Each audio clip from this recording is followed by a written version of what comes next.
societal, institutional, the opportunity for communities to be investing strategically in social programs and educational systems and other systems to try to make that reinvestment balance, if you will. We had a little bit of conversation earlier today. Fernando asked a great question about, where do you start if you're really going to try to tackle institutional racism?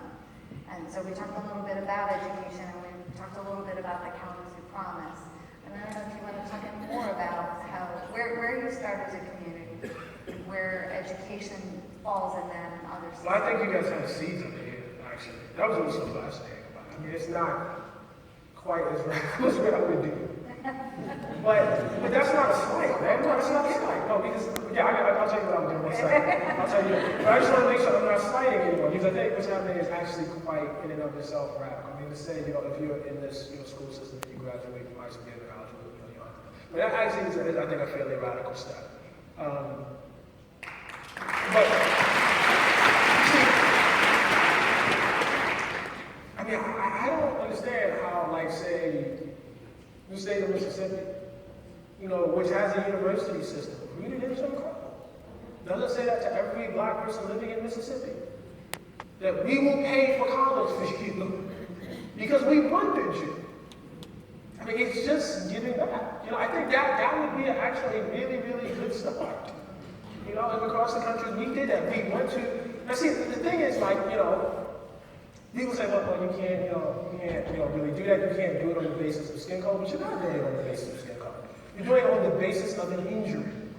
It's an actual demonstrable, it is a fact, you know what I mean? And if you want to make it even more specific, you say anybody whose parents or grandparents who lived in Mississippi up until this year, they're entitled. Because we stopped doing it after, say, I don't know, like we stopped doing the integrated out schools in 1960. If you have a parent or grandparent that was born in Mississippi, before that point, you go to our colleges, for free. That just seems like reasonable. That's on the basis of the injury.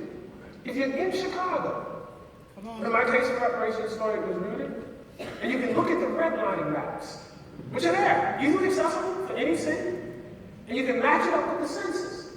And you can say, if your parent or your grandparent lived here up until 1968 when we passed the Fair Housing Law that outlawed redlining, you're entitled to something.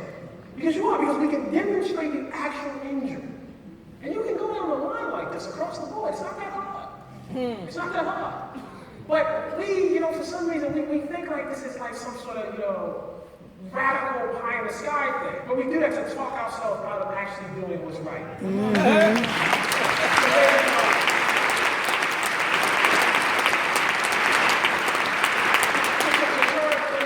Just into impossible.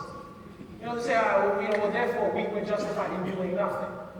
But the fact of the matter is, it's not like we haven't done this before. We had, in this country, legislation that was fought for and deserved to be fought for by the Japanese American community in this country on behalf of Japanese American families who had been interned during World War II. The policy was completely unjust.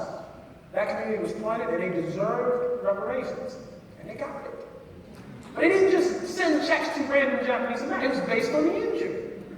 And the black community we can actually do the same thing. But, for whatever reason, we decided not to.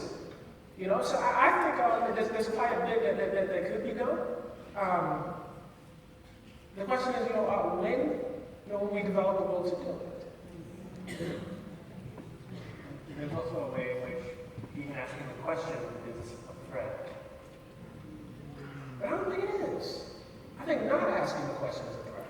Yeah. What's the price of not doing it?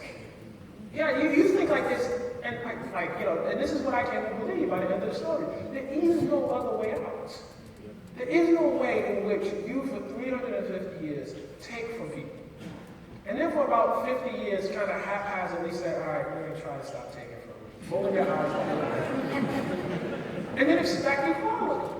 We know this. I mean, listen, the wealth gap in this country is ridiculous. For every nickel of wealth a black family has in this country, white family has $1. It's not a mistake. So I was talking to the folks earlier about this.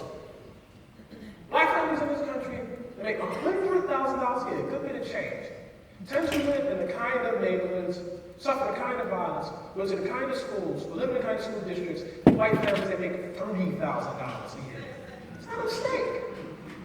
The question you have to ask yourself is, are you okay continuing like that? Is that fine? Because you're making a decision. You know, the notion that if we don't give reparations, we have somehow, not done anything. We are somehow not harming ourselves. We are somehow not harming. It is wrong. It's wrong. Not doing something is also a decision. And so I just think the question is, are you going to make the right decision?